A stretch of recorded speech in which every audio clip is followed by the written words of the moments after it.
Hi friends, spicy kitchen ಚಾನಲ್ಗೆ ನಿಮ್ಮೆಲ್ರಿಗೂ ಸ್ವಾಗತ. ನೋಡಿ, ಈ ಥರ ಭಟ್ರುಗಳು ಮಾಡೋವಂಥ ಶಾವಿಗೆ ಉಪ್ಪಿಟ್ಟು ಅಥವಾ ಶಾವಿಗೆ ಬಾತ್ ಅನ್ಬೋದು. ಇದನ್ನು ಮದುವೆ ಮನೆಗಳಲ್ಲಿ, ಫಂಕ್ಷನ್ಸ್ಗಳಲ್ಲಿ ಟಿಫನಿಗೆ ಇದನ್ನು ಮಾಡ್ತಾರೆ. ಸಂಜೆ ಸ್ನ್ಯಾಕ್ಸು ಅಥವಾ ಬೆಳಗ್ಗೆ ಟಿಫನಿಗೆ ಈ ಶಾವಿಗೆ ಉಪ್ಪಿಟ್ಟು ಅಥವಾ ಶಾವಿಗೆ ಬಾತ್ ಏನಾದರೂ ಅನ್ಬೋದು. ತುಂಬಾ ಟೇಸ್ಟಿಯಾಗಿರೋ ಮದುವೆ ಮನೆ ಭಟ್ರುಗಳು ಮಾಡೋ ಶೈಲಿಲಿ ಮಾಡೋಣ. ನೋಡಿ, ಇಲ್ಲಿ 1/4 kg ಅಷ್ಟು ಶಾವಿಗೆ ತೊಗೊಂಡಿದ್ದೀನಿ. ಇದು ನಾರ್ಮಲ್ ಶಾವಿಗೆಗೆ ಈರುಳ್ಳಿ, ಟೊಮೊಟೊ, ಹಸಿಮೆಣಸಿನ್ಕಾಯಿ, ಆಲೂಗಡ್ಡೆ, ಕ್ಯಾಪ್ಸಿಕಮ್ ಇಷ್ಟು ತೊಗೊಂಡಿದ್ದೀನಿ ನಾನು. ಇದಕ್ಕೆ ನೀರು ಕುದಿ ಬಂದಮೇಲೆ ಚೆನ್ನಾಗಿ ಕುದಿಯುವಾಗ ಇದು ಶಾವಿಗೆನ ನಾನು ಹುರಿದಿಲ್ಲ, ಹಾಗೆ ಹಾಕ್ತಾಯಿದ್ದೀನಿ. ಉರಿದೇನೆ ಹಾಕಿ 1-2-3 ನಿಮಿಷ 1-2 ಸೆಕೆಂಡು ಕುದಿಸ್ಕೊಂಡ್ರೆ ಸಾಕು. ಇದಕ್ಕೆ ಒಂದು ಸ್ವಲ್ಪ ರುಚಿಗೆ ಕಲ್ಲುಪ್ಪು, ಒಂದು ಸ್ವಲ್ಪ ಆಯಿಲ್ ಹಾಕ್ಕೊಂಡು ಬೇಯಿಸ್ಕೊಳ್ಳೋಣ.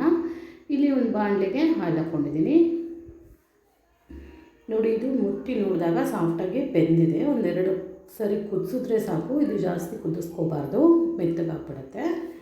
1-2-3 ಸೆಕೆಂಡ್ ಕುದಿಸ್ಕೊಂಡು ತೆಕ್ಕೊಳ್ಳೋಣ.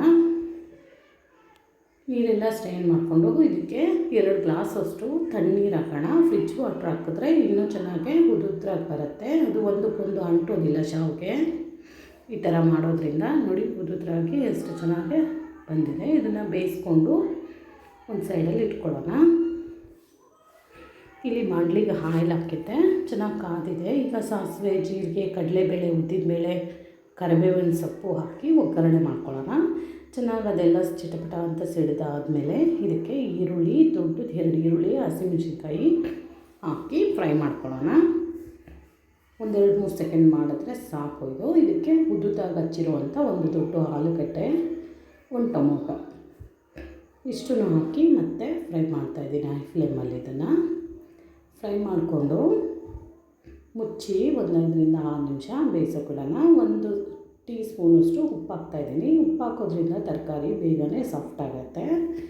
ಮುಚ್ಚಿ 1-5-6 ನಿಮಿಷ ಸಾಫ್ಟ್ ಆಗೋವರೆಗೂ ಮುಚ್ಚಿಟ್ಕೊಳ್ಳೋಣ.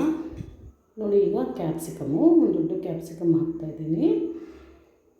ಹಾಕಿ ಅದನ್ನು ಮತ್ತೆ ಲಾಸ್ಟಲ್ಲಿ ಫ್ರೈ ಮಾಡ್ಕೊಳ್ಳೋಣ. ಲಾಸ್ಟಲ್ಲಿ ಹಾಕೋದ್ರಿಂದ ಕ್ಯಾಪ್ಸಿಕಮ್ ಫ್ಲೇವರು ಹಾಗೇ ಇರುತ್ತೆ, ಟೇಸ್ಟು ತುಂಬಾ ಚೆನ್ನಾಗಿರುತ್ತೆ. ಬೇಯಿಸ್ಕೊಂಡಿರೋವಂಥ ಶಾವಿಗೆನ ಇದಕ್ಕೆ ಹಾಕ್ಕೋತಾ ಇದ್ದೀನಿ.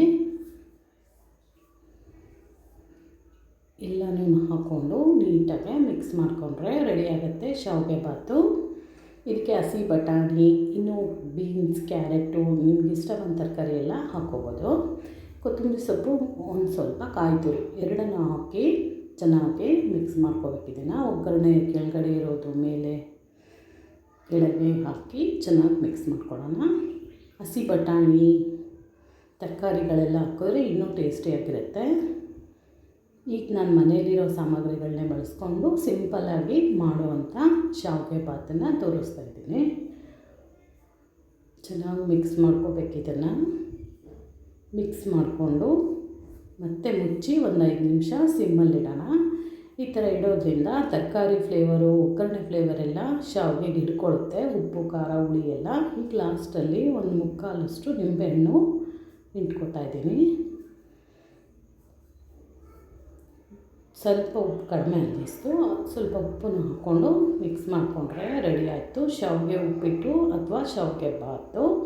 ಮದುವೆ ಮನೆಗಳಲ್ಲಿ ಜಾಸ್ತಿ ಇದನ್ನು ಮಾಡ್ತಾರೆ. ಸೇಮ್ ಅದೇ ಟೇಸ್ಟ್ ಬಂದಿತ್ತಿದು ಮಾಡಿದಾಗ.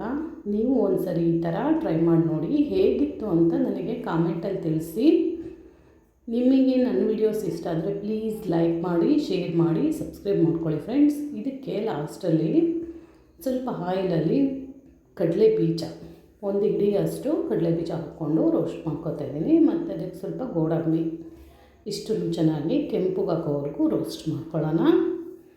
ರೋಸ್ಟ್ ಮಾಡಿಕೊಂಡು ಸರ್ವ್ ಮಾಡ್ಕೊಂಡು ಮೇಲೆ ಇದನ್ನು ಹಾಕ್ಕೊಂಡ್ರೆ ಕ್ರಿಸ್ಪಿಯಾಗಿ ಹಾಗೆ ಇರುತ್ತೆ. ನೋಡಿ, ಸರ್ವ್ ಮಾಡ್ತಾಯಿದ್ದೀನಿ. ಉದುದ್ರಾಗಿ ಎಷ್ಟು ಚೆನ್ನಾಗಿ ಬಂದಿದೆ. ಎಲ್ಲೂ ಒಂದು ಶಾವಿಗೆಗೂ ಒಂದು ಶಾವಿಗೆ ಅಂಟ್ಕೊಂಡಿಲ್ಲ. ಆ ಥರ ನೀಟಾಗಿ ಲೈಟಾಗಿ ಫ್ಲೇವರ್ಫುಲ್ಲಾಗಿತ್ತು ಇದು ಟೇಸ್ಟು. ನೀವು ಈ ಥರ ಟ್ರೈ ಮಾಡಿ ನೋಡಿ, ಹೇಗೆ ಬಂತು ಅಂತ ನನಗೆ ತಿಳಿಸಿ ಪ್ಲೀಸ್. ನಿಮಗೆ ನನ್ನ ವೀಡಿಯೋಸ್ ಇಷ್ಟ ಆದರೆ ಪ್ಲೀಸ್ ಲೈಕ್ ಮಾಡಿ, ಶೇರ್ ಮಾಡಿ, ಸಬ್ಸ್ಕ್ರೈಬ್ ಮಾಡ್ಕೊಳ್ಳಿ. ನೋಡಿ, ಉದುದ್ರಾದಂಥ ಮದುವೆ ಮನೆ ಶೈಲಿಯ ಶಾವಿಗೆ ಬಾತು ಅಥವಾ ಶಾವಿಗೆ ಉಪ್ಪಿಟ್ಟು ಟೇಸ್ಟಿಯಾಗಿ ರೆಡಿ ಆಯಿತು.